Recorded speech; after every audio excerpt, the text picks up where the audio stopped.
সঞ্চয়ী যেন হও তোমরা, এবং ভবিষ্যতে তোমাদের কোনো যে বড় একটা স্বপ্ন আছে, আকাঙ্ক্ষা আছে, এক একজন কী হতে চায়, ডাক্তার হতে চায়, ইঞ্জিনিয়ার হতে চায়, বা কেউ অনেক বড় আর্কিটেকচার হতে চায়, স্থপতি হতে চায়, অনেক কিছু স্বপ্ন তোমাদের এক একজনের মুখে লালন করতেছে, তোমাদের বাবা মাদেরও সেই আশাটা আছে। সেটা পূরণে যেন তোমরা এগিয়ে যাও, আরও এক ধাপ এগিয়ে যাও, সেটার জন্য ব্যাংক তোমাদের পাশে আছে। এবং তোমরা এখন থেকেই যদি সেই সঞ্চয়টা করো, একসময় দেখবে তোমার যখন উচ্চশিক্ষার জন্য তোমাদের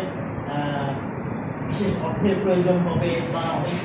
বড় একটা স্বপ্ন নিয়ে যখন তোমরা ভালো করবে, সেই জায়গায় যেতে পারো, সেই জায়গায় সহযোগী হিসেবে তোমাদেরকে ব্যাংক যারা সহযোগিতা করতে পারে, সেই জন্যই আমাদের এই অ্যাকশন। এবং এই এখন থেকে যদি তোমরা এই সঞ্চয়টা করো, তাহলে ভবিষ্যতে তোমাদের ওই স্বপ্নটা পূরণ করতে গিয়ে তোমরা অনেক